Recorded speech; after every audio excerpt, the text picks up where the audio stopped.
we want to, of course, consider individuality, but also acknowledge that we don't know everything. And there are certain principles that we think are right, but they also might not be.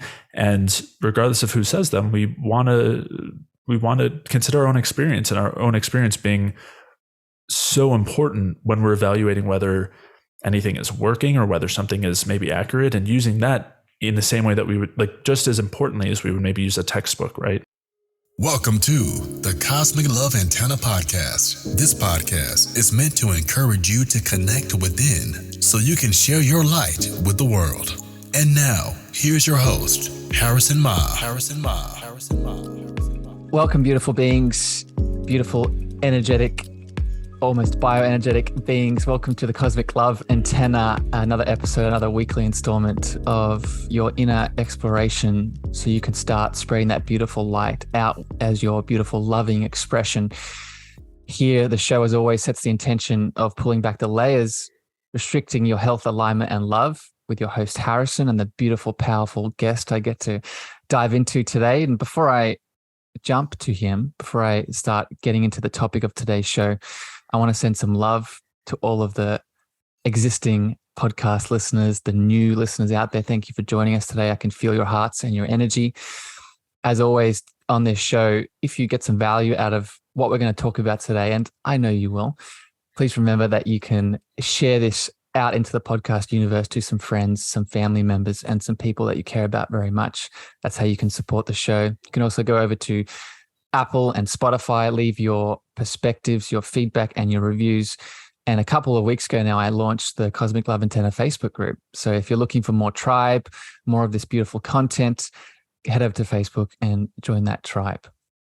But with all that foundation, I now want to introduce the powerful man I have on the show today. And I'm so excited. I was just having a chat with him before we started recording, and our energies are already aligned. The powerful being, the powerful masculine energy I have on the show today is Mr. Jay Feldman. He is a fellow health coach. He's an independent health researcher. He is a fellow podcaster, which we'll talk about that in a bit of depth here today. But he is a man that is wise beyond his years. His soul really expresses a lot of powerful knowledge and information that, just for me personally, has helped me along my journey. And I wanted to get him on the show today to help you do the same. We're going to hone in today on the bioenergetic approach and what this means for you along your path. If you've listened to this show, you know that one of the main tensions is pulling back the layers, restricting health, alignment, and love. And one of these layers is that beautiful physical layer that supports our body, our being, and our energy.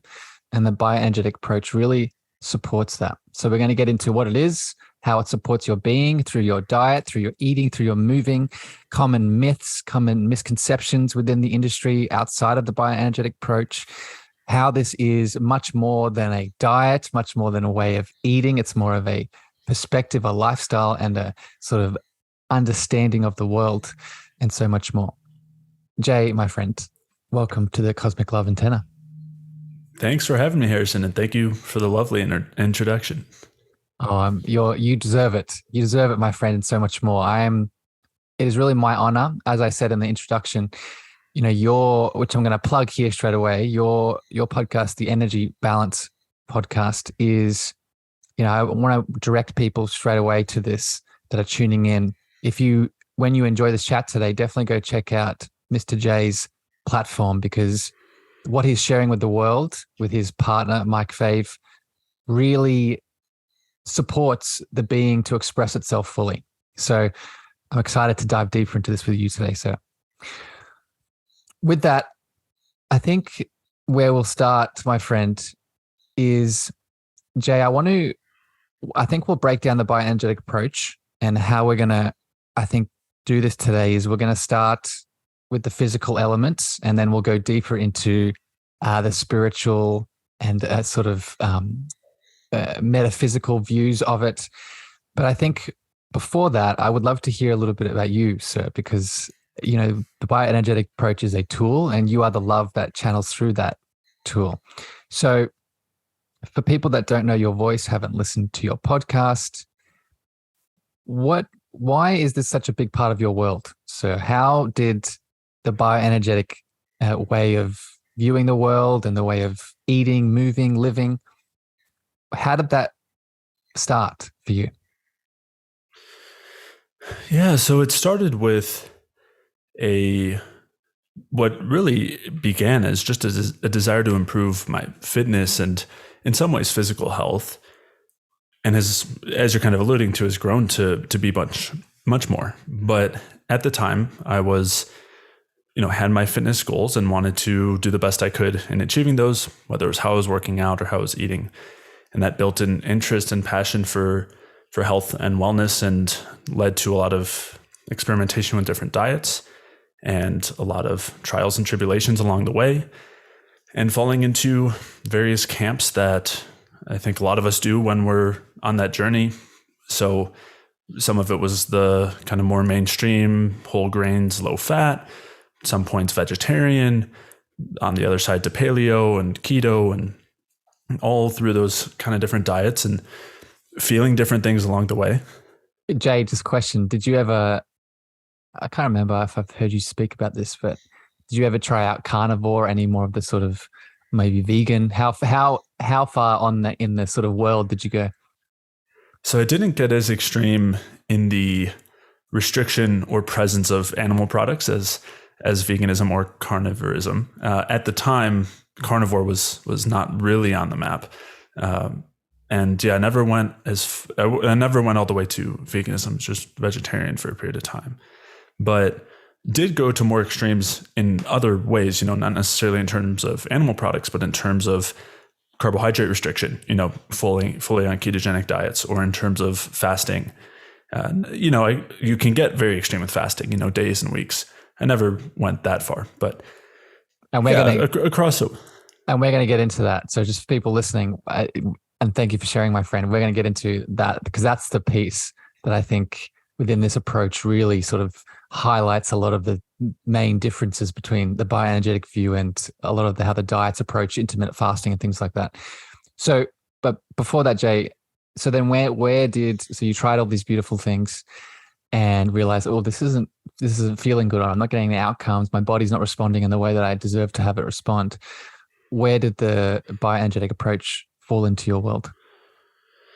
Yeah. So, this world was, for me originally, a lot of rigidity as well, a lot of pushing myself, whether it was the consistency in the gym or the rigidity with the diet and the supplements and everything. And so I was feeling that not only was I not feeling great in terms of my well-being in certain ways, but I was also feeling very, very restricted and was dealing with a lot of just physical hunger and cravings, but also just a more general feeling of restriction. And so that was one of the things that I think left me open to being ready for an alternative view, and came across this bioenergetic view and was very excited at the prospect of, at the time, being able to bring carbohydrates back in for, coming from a low carb diet. Also very excited at the idea of being able to eat more food and the idea that actually nourishes ourselves, as opposed to this idea that we need to keep fighting against our body's natural signals, right? We don't feel like going to the gym all the time, but we need to push it because that's how you get stronger. You want to eat the donut or the chips or whatever other, thing that we think of as junk food, but we just need to stay away from those and eat the things that, they don't taste that good. And, it's not our favorite thing, but we have to force it. And so this view wasn't just saying, hey, carbs are good, but it was completely shifted that perspective of this idea that we need to keep fighting against our bodies, to rather that these signals, not only are they normal, but they're intentional, and that our bodies are very intelligent. They aren't mistaken in giving us these signals, as long as we listen to them properly or learn how to listen to them. And so that was a very exciting prospect for me, and led to some completely new ways of thinking about nutrition and health. And it's exciting. It was also something to... It's exciting. Sorry to cut you off, Jake. This is already flowing. It's exciting because it's normal. It's exciting because that's how your body acts, right? This is really, and I'll explain this to you on our pre-chat. This is really sort of my take on this, is with all these diets, with all these boxes that we place ourselves in, it is not just rigid. I would take it a step further here. And we're going to bounce back between energy being described as a sort of process within the body that we're going to talk about. But then I also talk about energy through divine masculine and divine feminine. And there's a different hierarchy here. But all of these different ways of being through our nutritional lens, it's not just rigid, it's very masculine, right? It's very, I need to do this. I need to hold within this container. If I go outside of it, if I flow outside of it, allow myself to go, listen to my body's innate senses, then I must be wrong. I'm not fitting into the container that the tribe is in. So I think with that, Jay, and you've already started to beautifully do it, let's lean in now. For someone that's new to the bioenergetic approach, how would you define it to someone? If someone just comes up to you, people listening on this podcast, what's the sort of simple understanding of it? Yeah, so the real simple tagline is that we are looking at health in terms of energy being the driver of our health, and the presence of greater amounts of energy lead to greater health, and a lack of energy is what leads to the deterioration and degeneration that leads to disease processes, as well as just symptoms of not feeling as good. And that ends up applying to everything, both the food that we're putting in, how much and when, how we move, the sunlight we're exposed to, the conversations we have, and on from there. So it's a lens through which we really not only look at the human body, but look at biology as a whole. And as you were saying, when I'm referring to energy here, I'm talking about more of the physiological energy. So the energy that our cells are using to function. A lot of times we'll be talking about ATP production in the mitochondria.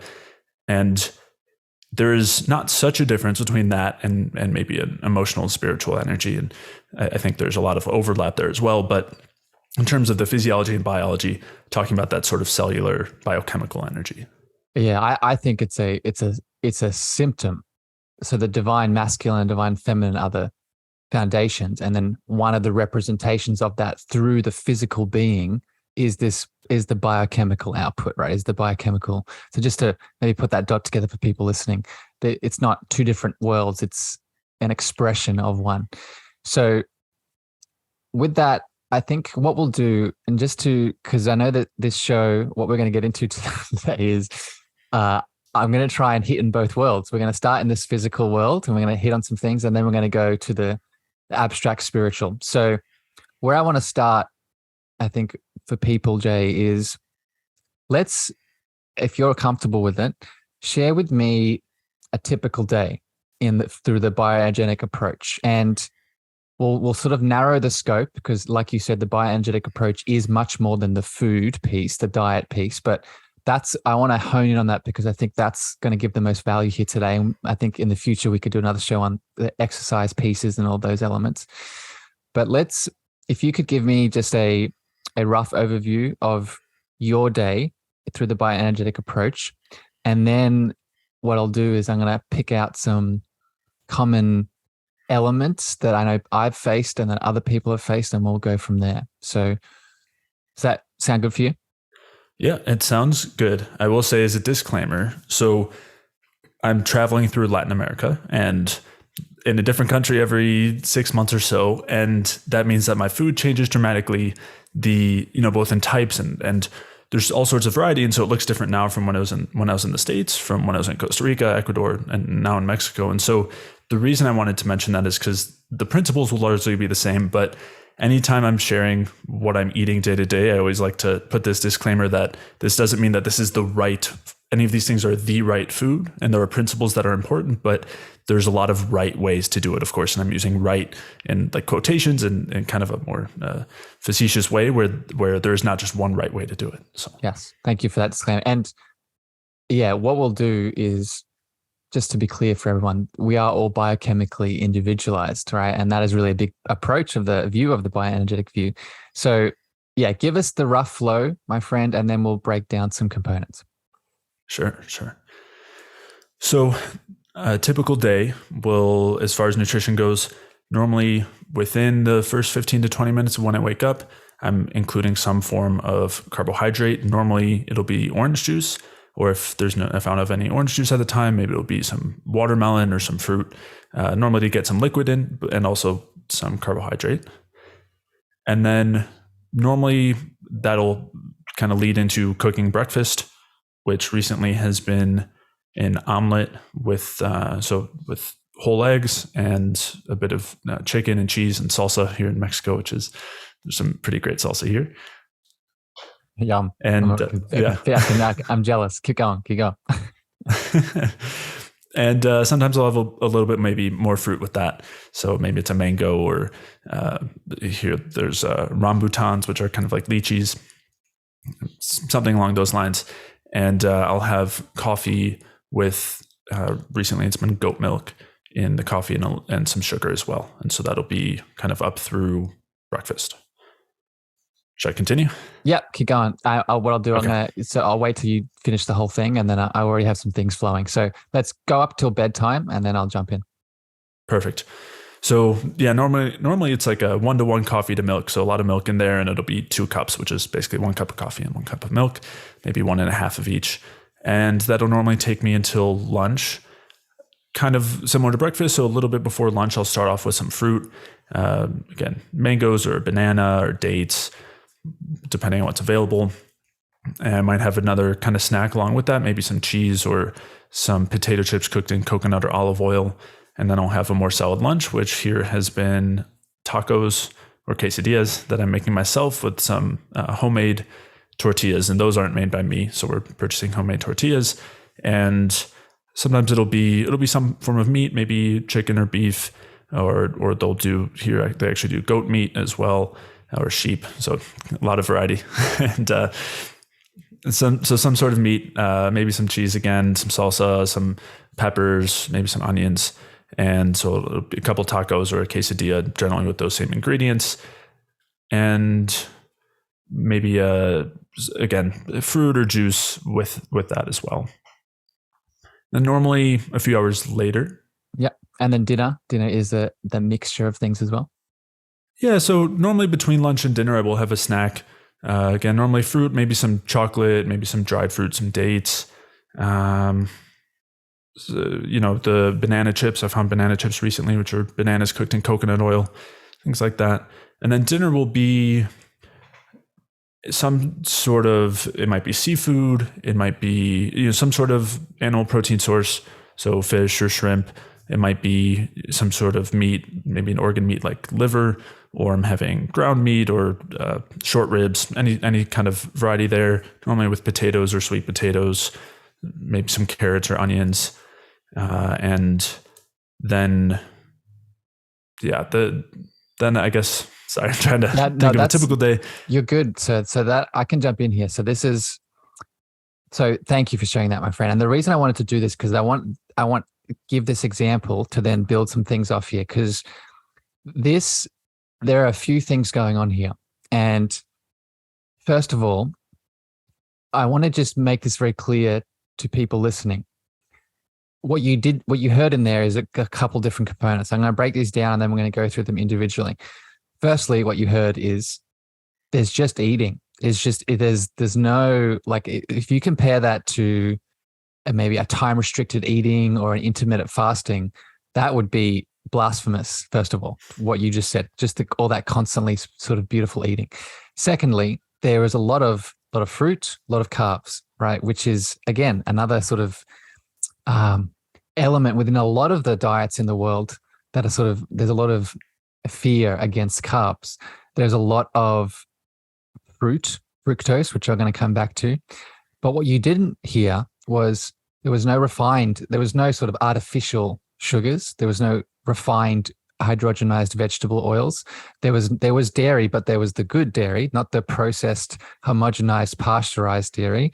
There was not too many grains. I think, correct me if I'm wrong, I think there are a little bit, but not too much emphasis on the sort of refined white grains in the breads. So what I'm getting at here is what Jay outlined, another component of the bioenergetic view, from my understanding, is it's all whole food, real food based, right? And that's a very big difference when we start talking about the energy that we can take in. It's the type of the carbs rather than the carbs themselves that is causing the imbalance in the energy production. Is that a good sort of synopsis, my friend, from the view? It's a huge, huge piece there. I think you touched on, the types of carbs matter a lot. The types of fat matters a lot as well. Yeah. And that's the other component.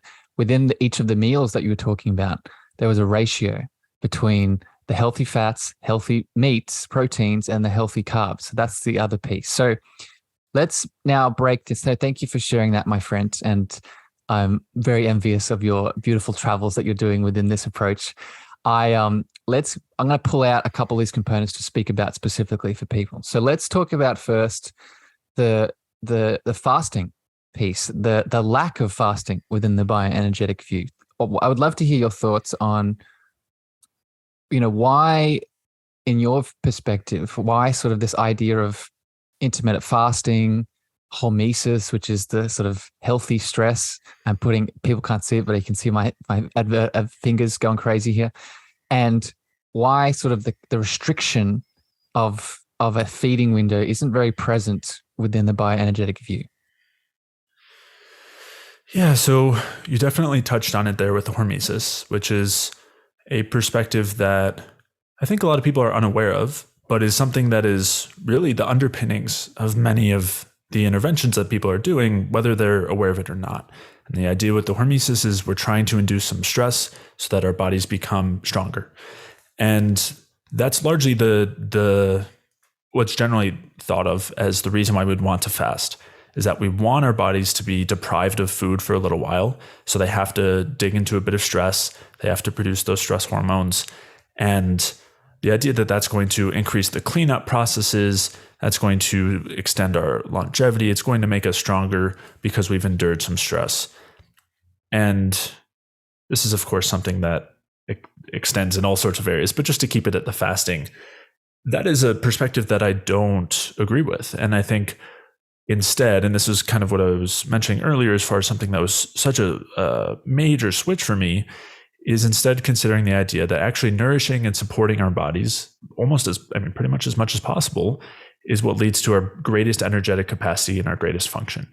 And so there's a difference in principle there, and there's reason for it, and there's physiological mechanisms, and we can dig in as deep as you'd like, but that's really what the difference is. And so instead of relying on that stress of fasting and dipping into the cortisol production and all of that, I prefer to fuel our bodies and prevent that from happening at all. And I would say that is the best way to improve our health. And a little disclaimer here, of course, there are certain benefits of fasting that have nothing to do with stress. And that I think it's worth mentioning that is largely because it can bring some relief to a gut that is struggling.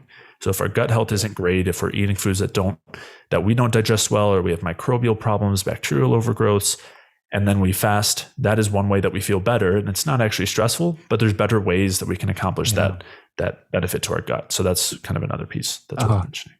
I love this, but there's so many pieces we could jump off there. And unfortunately, we're not going to be able to, because I want to hit a lot of different pieces here. So I'd recommend people really check out Jay's podcast, The Energy Balance. He goes into all of these topics, individually. So just want to push you to that. But before I get to the next topic, I want to ask a question. I was listening to your show this morning, and this was a really eye-opener for me. When we fast, these mechanisms that come to play, they require energy. And if we fast and the energy production within our system is not optimized due to, for whatever reason, toxins, chemicals, outside stresses, all the things, then we could be fasting, aiming for things like autophagy and the healthy apoptosis and things like that. But if the energy balance is not there to begin with, then the fasting is not going to be optimized, correct? Yeah, absolutely. We've gotten a little confused there, I think. This idea of autophagy is that cellular kind of cleanup process. Yeah. And this whole idea came about that we see that in degenerative states, if we have diabetes or cardiovascular disease or neurodegenerative conditions, we don't perform autophagy as well. And so people have taken this to mean that we need to do things to increase autophagy. That's that way we can oppose that negative state. But autophagy The things that increase autophagy are the things that create damage and stress. And the problem in those degenerative states are not that there's not damage and stress. Of course, there's a lot there. There's way more there than we would ever want. The problem in those states, as you're saying, is there's not enough energy to undergo autophagy, to clean things up in a constructive way. And so instead of focusing on trying to create more damage and stress to create more autophagy, we actually would want to be focusing on providing that energy so it's done properly. So we've gotten a little backwards. So then this leads to a question here before we move on from fasting is, so is there room in the bioenergetic approach for fasting? But would you rather say, instead of doing it on a day-to-day basis, maybe it's more of a sort of sporadic, every 2 to 3 days, maybe you restrict some of that window so you can have that balance between fueling the system, optimizing the energy pathway. So then when you do decide to fast, then it's actually working to the degree it should be. Is that a good analysis of it? Would you agree with that? It's certainly better, but it would kind of depend on what the goal is with the fasting. And if the goal is still trying to induce the stress, to induce the autophagy, I would say, A, it's not necessary, and B, I still think it comes at some extent of a cost. And we're going to be getting enough stress. Like I would kind of say, don't worry about getting enough stress. You'll get enough between just regular lifestyles and work and fights with significant others, and also our day-to-day life, right? Moving around, maybe doing some exercise. Stress is going to happen there, and we certainly don't need to be adding more on. And I don't ever think that too little stress is the problem. And so we don't need that stress to activate the autophagy. It's a process that'll go on when our metabolism is very high. For example, if we have good thyroid hormone activity, that alone is enough to activate autophagy. And we actually are able to activate those same processes in both a low energy and high energy state. It's not a situation where you have the state and then you can fast in a low energy state or fast in a high energy state and it's different. We can actually activate the process through producing a lot of energy. So what happens is there's an overlapping signal where when we're under stress, our cells say enough, we can't keep producing energy. It's too damaging right now. We need to focus more on cleanup and fixing what's wrong. There's a very parallel thing that happens when we have a lot of energy. Our cells say, we don't need any more. So let's work on cleaning up and creating more structure and creating more mitochondria. And so it actually can trigger the same signal without inducing the stress at all. Wow. Yeah. So that's a big one. I'm having a domino there. So the autophagy can actually occur in a state of energy surplus, in a state of consuming and eating and doing all the things. That's a big one. I love it. All right, let's shift here. Another piece I want to hit on is fruit. And with your example that you gave of your day, there's a lot of fruit, a lot of consumption of fruit. And I think for a lot of my vegan/vegetarian listeners, this is not new to you, but I think for a lot of my paleo, maybe carnivore, maybe keto listeners, when you hear the addition of fruit, there's a lot of red flags that go up, right? We seem to put fruit, and I know I have in the past, put fruit in the same category as refined artificial sugars and sweeteners, and we need to be very mindful of this. So let's start with this. What's your perspectives on fruit specifically within as a healthy carb with fiber, all the things, and why we shouldn't be within this lens of energy and having a beautiful day where we're connecting into the foods that we eat and listening to our body? Why is fruit such a pivotal role within the bioenergetic approach? So I would say that fruit is in general, our best source of carbohydrates we have available. There are some other very close seconds like roots and tubers and squashes. But I would say fruit is kind of at the top there. And those other ones are great too. And this is because they provide a great source of carbohydrates. They also provide some great vitamins and minerals. They provide some polyphenols, bioflavonoids that have all sorts of benefits, whether most of those benefits are actually in our gut. They actually really help to restore our gut health. And they, I don't know if I mentioned fiber, but they also have certain types of fibers that are particularly beneficial for our gut, have some very unique effects. And that's a big one. That's a big one just in terms of people listening. that's going to have a totally different impact on you versus if that fiber was not present and you were taking in just an artificial source of that, right? So yeah, sorry, kick on. Yeah. As compared to a refined source, we've got the vitamins and minerals, the polyphenols, the fibers. Those things all make a big difference. Now, for the person who is keto and is saying, yeah, maybe fruit is the best carb source, but I don't want carbs. Why would I want carbs? And that's, of course, a separate conversation. To keep it simple, what I would say is that fats are great, but as a fuel, fat is our backup energy source. If we're in a famine, if we're starving, if we're in a stress state, we resort to burning fat, and it's great to have it there, but it acts as a signal that we need to slow our metabolism down. We need to conserve energy so that way we can survive whatever stress we're undergoing. And again, it's great that we can do that to survive, but it comes at the cost of turning down the energy we're producing, going into kind of like a low battery state. It means lower activity cognitively, lower activity in terms of our reproductive function, lower digestive function. And so carbohydrates are that signal that say, hey, we actually have really great abundant food available, and turns up all those processes, turns on all those hormones.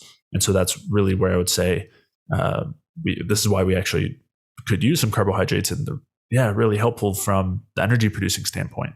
Yeah. And and the thyroid is a big one, my friend. I know you speak a lot about this, but I'm gonna pop in my mum here, because my mum, not just me, but my mum is a big fan of the work that you do and your podcast and all the things you talk about. And she's moving through that challenge specifically, and we've both taken on this approach based off your work and some other resources. And that's one of her main reasons, is to help with that thyroid health as we age. And just for people listening out there, I've done a couple episodes on hormonal health, but there's so many other factors that are contributing to thyroid challenge. And if you can just change this perspective of the food piece and adding in this energy through fruit and through this bioenergetic view, now we're starting to support that thyroid healing. We're now starting to support that energy production storehouse that the thyroid sort of controls. I want to go back to one of the things that came up for me with fruit. I think it was probably from being paleo, or there's a lot of the fears around excess sugar, is candida, right? So I think candida is a challenge that when people start bringing in more carbs specifically, and also fruit, there's this fear that, the microbiome, which is a balance between bacteria, parasites, fungal elements, when we start bringing in too much carbs, specifically in the fruit form, there is this fear that, I'm gonna push it too much into that overflow, potential candida overgrowth. What are your thoughts on this, my friend, when fears of candida come up around fruit? So there is some important reasoning there. And if we have an overgrowth, whether it's candida or bacterial, and it's especially really high in our intestines, and we eat carbohydrate-based foods, it will feed those things. And that will generally not make us feel great. It might lead to some bloating, some gas, it might aggravate brain fog, all sorts of other symptoms. It's a legitimate concern. And at the same time, I don't think that means that we should be avoiding carbohydrates. The first thing I would say is, in that case, we might need to adjust the types that we're having. So we might need to lean toward, well, first off, we would certainly want to lean away from the much harder to digest ones, the grains and legumes, unless they're very, very well processed. But even then, if you're dealing with this overgrowth, it can still be a bit of an issue. The raw vegetables, the nuts and seeds, which those aren't as much carbohydrates, but still have some difficulty with digestion. Those things can all especially aggravate those issues. And fruits generally are much less likely to, because the carbohydrates digested much quicker, much easier. But there are still fibers in those fruits, and the more fibrous ones could also sometimes aggravate those overgrowth. So there is a concern there. And that actually might be a situation where I might lean more toward, again, less fibrous fruits, maybe more honey, maple syrup, or juice. Yeah. And that's a way that we can take in carbohydrates and absorb the carbohydrates way before it's getting to the overgrowth. And so that is an important piece to consider. And I do think we need to adjust our fiber intake based on our gut health. When our gut is healthy, those fibers are super important and help to maintain a healthy microbiome. But when we have these overgrowths, it can aggravate symptoms. Now, a key point here that I think is really worth mentioning when it comes to candida, I guess 2 points. So one is that a fungus, and candida is a fungus, thrives at low body temperatures. You read my mind. That's what I was going to bring up. I love it. Keep going. Yeah, so there's some really great research showing that even just small differences, 97 degrees Fahrenheit versus 98.5 degrees Fahrenheit, which is in Celsius, we're talking like 36.5 versus 36.7. Good job. Just differences like that can, thanks. So those can allow for a difference in terms of candida growth, and the fungal growth, fungus is much more likely to grow when our body temperature is lower. And the main regulator of our body temperature is our thyroid activity. And as you were saying, carbs are really important for keeping that thyroid activity up. So continuing to avoid the carbs while you have a candida issue can allow it to remain for way longer. And sometimes it'll be a little bit more dormant if you're not feeding it, but it'll stay and eventually grow. And that's the other piece too, which is that when candida doesn't have enough fuel, it goes looking for it. And so there's a lot of research here where what they find is that if you deprive them excessively of glucose or carbohydrate, they'll become more filamentous. They'll grow out these filaments and start to spread.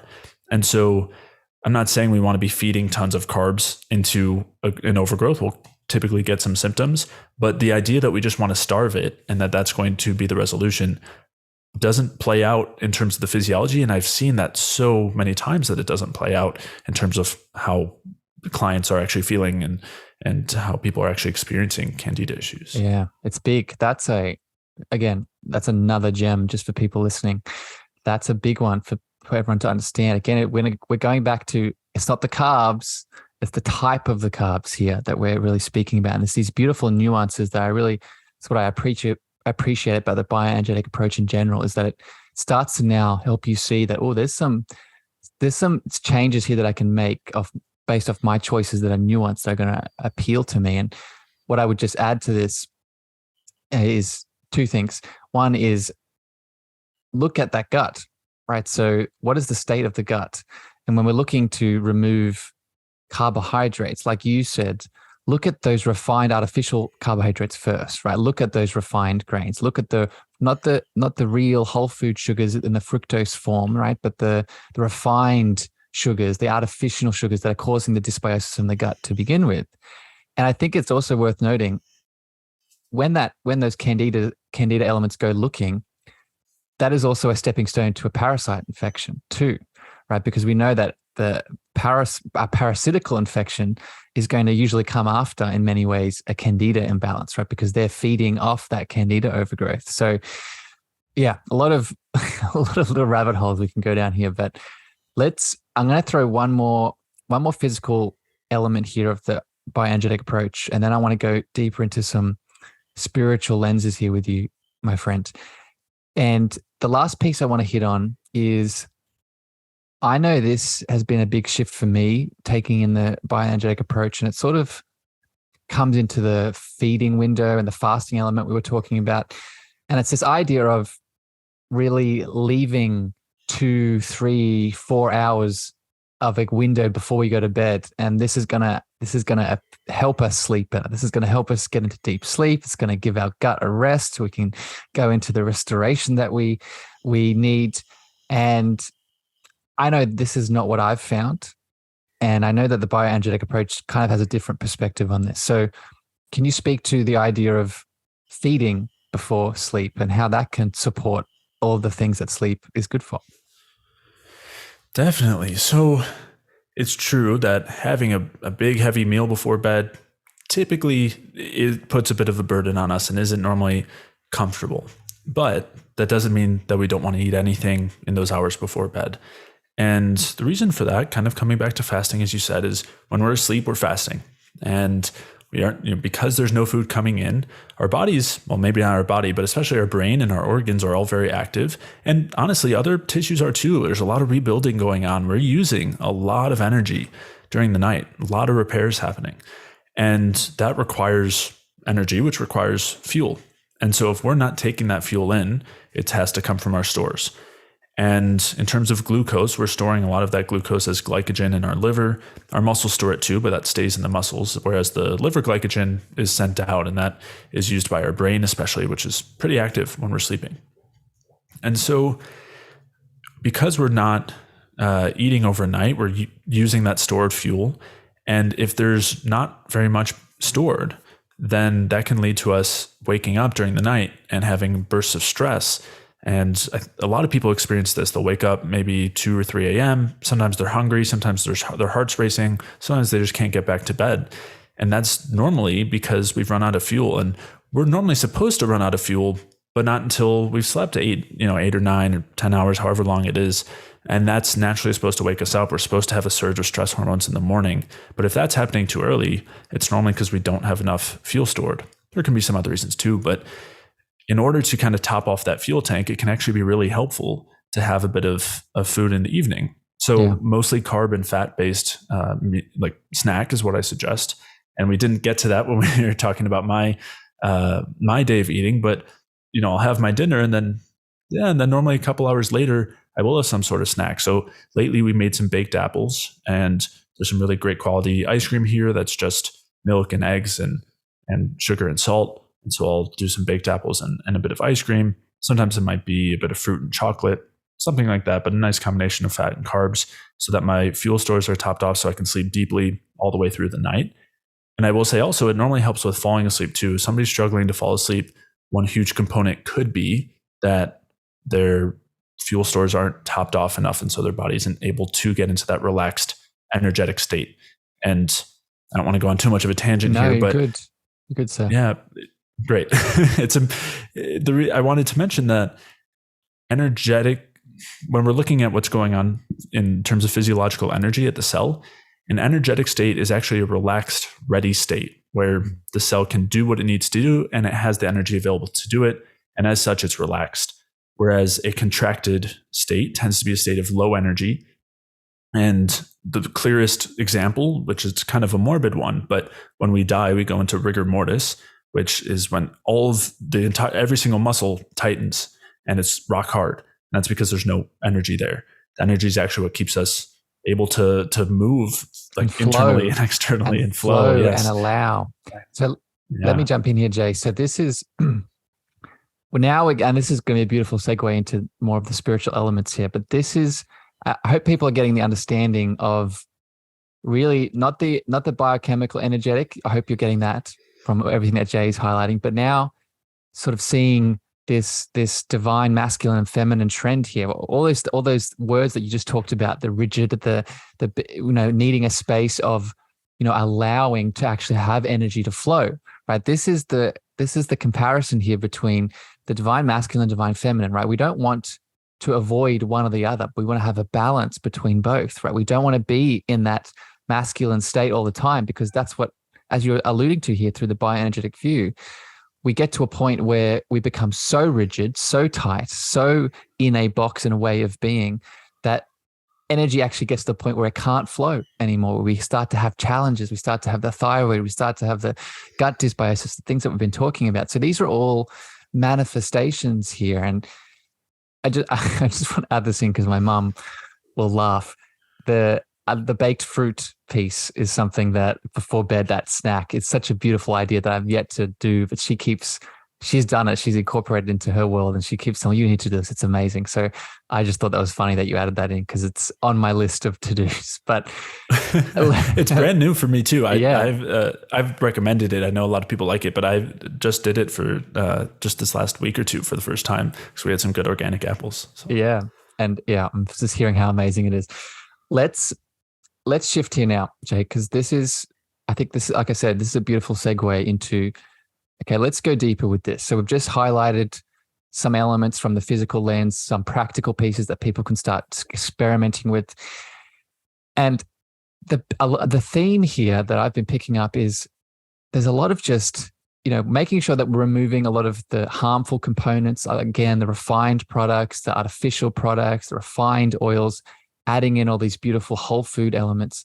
But then once you've done that, as you've been hearing from what Jay is saying, there's a lot of one, just flowing and listening to your body and allowing the day to move without these rigid boxes. But two, there's a lot of, again, tuning into your power and what you need. And you mentioned this in our pre-chat, and I want to bring this in now. The bioenergetic view is very anti-authoritarianism, right? It's very sort of taking our power back, right? And realizing that, yes, we do need people outside of us from time to time for support, guidance, and love and assistance. But at the end of the day, our power resides within us. And if we can start listening to that power, it's going to come out a lot more. So what's your views here, my friend, on how the bioenergetic approach sort of factors into this, collective perspective? Yeah. So the idea of authoritarianism is essentially that we need to subscribe to authority for our views, right? So what we're told by the doctor, the teacher, the person in the authority state, the authority figure, they know what's right. We don't question it. They tell it to us and we follow. And that is something that is very, and along with that, that means we don't listen to what we're experiencing. We aren't open to alternative possibilities. We aren't thinking outside the box. And so the bioenergetic view is one that's not particularly compatible with that, and was something that really changed things for me as well. One of those other pieces that really drew me in.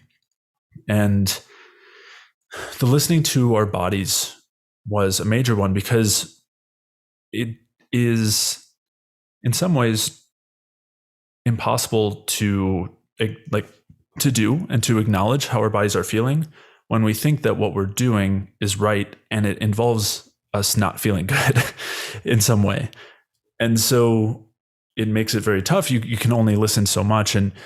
And so it's much more compatible with this view where when we're hungry, instead of needing to further our fast, it's actually a signal that we're in need of fuel and energy. And there's a whole hormonal reason and a physiological, energetic reason and as well. And so there's all sorts of reasons, but tuning into that, listening to that gives us really amazing information. And within the bioenergetic viewer, as a part of it, experimentation and testing things is considered to be a really important tenet that we want to, of course, consider individuality, but also acknowledge that we don't know everything. And there are certain principles that we think are right, but they also might not be. And regardless of who says them, we want to consider our own experience, and our own experience being so important when we're evaluating whether anything is working or whether something is maybe accurate, and using that in the same way that we would, just as importantly as we would maybe use a textbook, right? Yes. Which is not at all what we're told so much of the time. So thank you for elaborating, my friend. This is, if people have been listening to my show for a while now, this is now where we're sort of the physical and the anatomical, physiological responses that comes about through the things that we've been talking about today. This is now where it matches and starts to flow into our other ways of being. So what I mean by this is I did a show about a month ago now talking about the difference between thinking, feeling, sensing, and intuiting. And what Jay's talking about with the textbooks and seeing professionals and doctors and this power outside of ourselves, that often falls within the thinking world, right? We fall into a belief system, right? And within that belief system, we use the facts and the logic and the understanding to define our way of being in this world and showing up. But that is not all that we are. We aren't just thinking beings. It's a powerful part of us. And do not get me wrong. We need it. It's what helps us be the humans that we are. But that's not all that we are, right? And our body speaks in many other ways. And what Jay is saying here with the bioenergetic approach and what we've been talking about today, when we start to listen and create the space for our body to speak in these other ways, right, through our senses, through our feelings, right? We know that, and I added in the emotional piece around eating before. Often, if I'm craving something, yes, energy, like we've been talking about today, but if we can go another layer deep, often there is an emotional reason, right? There's what am I not getting? What am I not listening to? What am I not expressing and feeling? if we don't have this conversation at all and we're constantly going outwards, then that's going to continue whether we like it or not, and probably come up as a chronic symptom down the road. Does that resonate, my friend? Absolutely. And I think it's also, from my view, I think it's very much a two-way street between, even if we just look at emotions and the physiology. And in that, I think it's much easier to be open emotionally, to examine and explore your own emotional side when you have the physiological energy to be relaxed all the way on that cellular level and to invite those things in. And I see that with clients who, when in the start of their journey, it's never something that's on their table, right? They're never, most of the time, they're not coming to me with that intention. But so often it's something that comes out, just a re-examining of every aspect of their lives, because you're not stuck in a stressed, contracted, conservation type state, where that's not a time for inward thinking or even larger thinking, larger philosophical thinking, or exploring all of the oddities and possibilities, right? So yeah, I think it's very much a bi-directional relationship. Yep.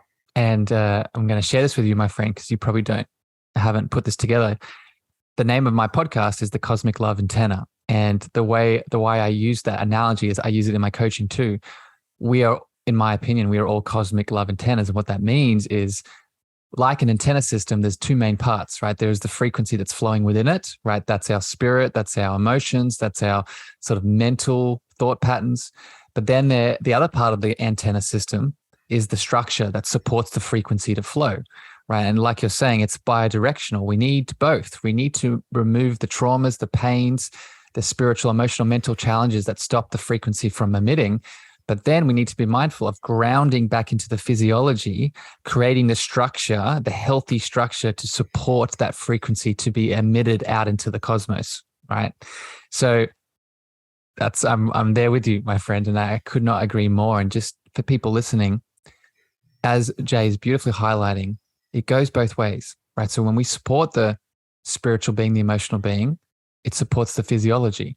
When we support the physiology through the things that we've been talking about today, through the gut, through the feeding, the nourishment of the activation of the energy, it supports the spiritual being, right? Yeah, absolutely. Love it. Let's, Jay, I want to hit on one more topic here before we finish. And another sort of, and this was your idea too, and I love it, and I want to make sure this sort of adds into this chat we're having, is this idea of cooperation versus competition, right? And how the bioenergetic view really promotes, rather than seeing us as separate from the outside world and us as the individual, right? There's a separation that's apparent. It's rather a cooperation of what's going on between our internal terrain and the outside world and the choices that we're making. So do you want to maybe speak to this element of the bioenergetic view and what factors in around this? Yeah, there's some fun routes we can go down here. Maybe the first that we'll start with, because I'd like to get back to, kind of bookmark talking about an actual more altruistic, community-oriented way of being. But even a step before that, you were kind of talking about, of course, us not being separate from our environment. And in the same way that we were talking about a two-way street between our emotions and our physiology, of course, the exact same is true between us and every aspect and every being around us. And this exists physiologically as well. And the dogma used to be that we have our genes, we have our line of genes, that these are what make us human and what make each of us an individual. And they don't change except for sometimes randomly they change. That's it. There's no direction. There's no construction. It randomly changes. And if it happens to fit in the environment, great, that gene line lives on. And, it's kind of bleak, but it's also entirely separate from everything else. There's no relationship. The environment doesn't affect those genes. And we are completely separate from every other being that has its own genes. And there's a lot of really fascinating lines of research that suggest that is not at all the case. It's starting to become more recognized with this idea of epigenetics, which is that our genes can turn on and off based on what's going on in our environment. But it actually goes beyond that as well. There's some really interesting work showing that we are taking up the direct genetic material of everything around us, the food that we're eating, animals we come in contact with, other humans, of course, and that those things also affect our physiology. And those things all get passed down as well. And the state that we're in and the state of our environment, all of that information makes it down through future generations. Even so, just a quick example here, a very cool study where, and I might butcher it slightly, but there's pregnant rats, I believe. I don't remember if they're pregnant or not when this happens, but they're exposed to cat urine and something else to make them fearful of it. And then the offspring, actually that fear gets passed down and they then experience that same fear. And we can take that in, there's obviously some ways that things can get passed down in what we could call a negative or defensive way, but also in the opposite way too. And every aspect of our environment has such a profound impact. It creates a beautiful picture. I love it. So this is, there's a lot of pieces that we can jump off on here, but that's just for my audience. This is not going to be new to you. If you've heard me speaking about ancestral healing, you've heard me speaking about past lives, you've heard me speaking about being the breaker of chains. Right now, this is where it's coalescing. This bioenergetic view coalesces with this spiritual understanding that, and I'll just give one very, simple understanding here. If anyone's done hypnotherapy and gone into a past life regression or gone down your ancestral line, you can start to see a lot of these genetic things that are passed on, but then the choices that we've made to turn on the epigenetic switch on or off to either exacerbate that gene expression or to avoid it entirely, right? And this is where, we've been talking about the diet choices and the fasting and the good dairy and the fructose, all the things. These are the choices, right? These are the choices, just to make this very clear, these are the choices that we can make and feel empowered by to connect to and work with the environment that's coming into our world to express one thing or another, right? And I'll add one more piece here, maybe, and get your thoughts on this, sir. And this is spiritual, so we're at this stage now.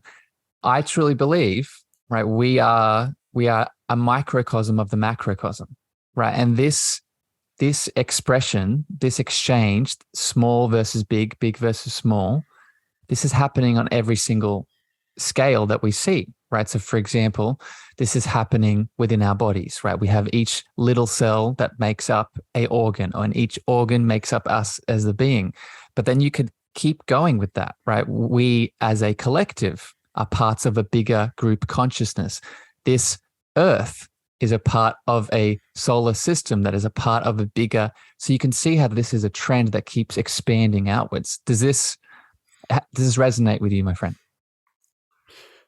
Yeah, I mean, it resonates in that I normally, when I'm thinking about what's going on physiologically or on an individual, I don't see a separation between that and where we are going in terms of humanity. I think that and I think you see that as far as how we progress on both an individual level, a community level, and on and on. I think that all of these are reflections of what is going on energetically, both physiologically and maybe other things that are directly interrelated with that too.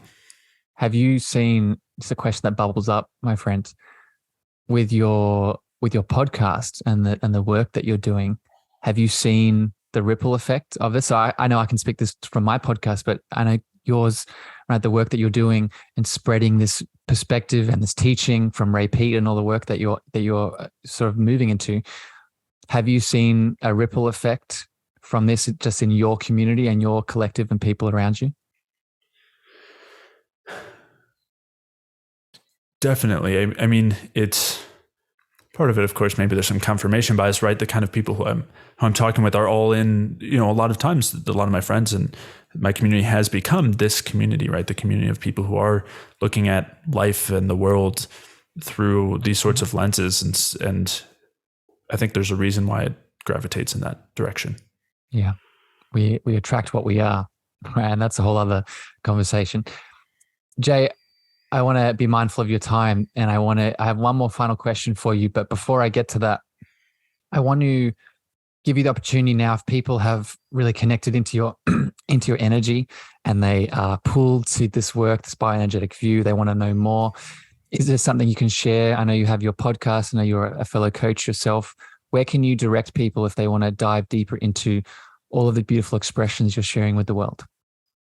Yeah. So the first place I would suggest people go, especially, we talked about this on all sorts of levels today, but if someone's looking for some great actionable steps and some foundational ideas as far as in the physical sense and nutritional sense and movement sense, what they can do to improve, increase their energy, and then translate, have that translate to better sleep and better gut health and thyroid activity and all sorts of other issues, then the first place I would recommend people go is to jayfeldmanwellness.com/energy. And they can sign up for a free mini course, a free 7-day mini course that's geared exactly toward that and how they can increase their energy, improve their energy balance. So it's jayfeldmanwellness.com/energy. And that's my website as well. If they head over to jayfeldmanwellness.com, I've got articles. You can also find my podcast, which I appreciate that you had plugged earlier. It's called the Energy Balance Podcast. And that can be found anywhere you're listening to podcasts. And as you mentioned, we break down a lot more in the biochemistry and the physiology of some of the principles that we discussed today, especially, if someone's, I don't know, maybe was still some resistance to the idea of fructose, including fructose or including animal products or whatever it is. Those are all things we break down on our podcast. Yeah. And you're being very modest, my friend. You do much more than that. It's not just the fructose and the animal products. It's, the fasting, it's the exercise. It's, it's very comprehensive what you've done over from that part of your work. So I would push people over to listen to that show. And it is more biochemical, and you go into a lot of the science around it. But, all my listeners, you're right there with that. And you have the heart, you have the brain to go there. So definitely check it out, tune in. I will put, as always, all the details, everything that the beautiful Jay just highlighted. If you go to the show notes of this episode, you'll see all the links. You'll see all of the details where you can connect to him directly and listen to all of the things he's sharing with the world. Jay, my final question for you, and I'm going to test you here, sir, because we're going to go deep here. This is the last piece, this last sort of spiritual question I have for you. And I have been seeding it throughout this chat. I talked to you, I gave you the cosmic love antenna analogy, and really the reason for this show is to really help people pull back the layers, restricting our inner love, our soul, our spirit, all that we are from being shared with the world, right? And many of those layers are in the physical, like we've been talking about today. So I'm wondering, Jay, how do you define that love word? You personally, how do you define love in your world as an individual, or how you interact with others? Oh, all right. You got to give me a second to take your time, my friend, because I know this is the reason I asked this question is because it does take us to that deep space. Yeah. And I know whatever I say, I'll be thinking about this a few minutes later and have something else to some other way to addend it or to adjust it. What's coming to mind now, whether or not this is my final answer, I'm just going to, this is what's coming to mind. I think love is the recognition of the lack of distinction between ourselves, between us and something or someone else. So in other words, recognizing that we are one and the same, recognizing that connection between us.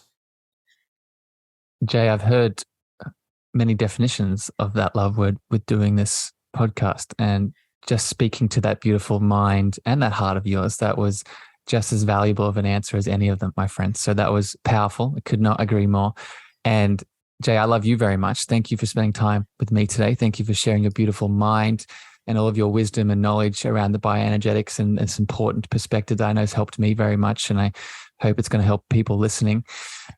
Until next time. So I think we're going to have to do another chat. We can go into some other aspects of the bioenergetic view. Just people, if you weren't aware, we've only just hit the surface of all this, and there's so many more layers to go. So I'd love to have you back in the future, Jay, and we can have another conversation, go deeper into this. But until then, have a beautiful day. Enjoy your travels, all the listeners out there in the world. Have a beautiful evening, morning, afternoon, wherever you are in the world. Until next time here on the Cosmic Love Antenna, we love you very much and have a beautiful day. Bye, everyone. Thank you for listening to the Cosmic Love Antenna podcast. We hope you enjoyed. Be sure to follow Harrison on Instagram, Twitter, and Clubhouse at Harrison Ma. That's Harrison, Meagher.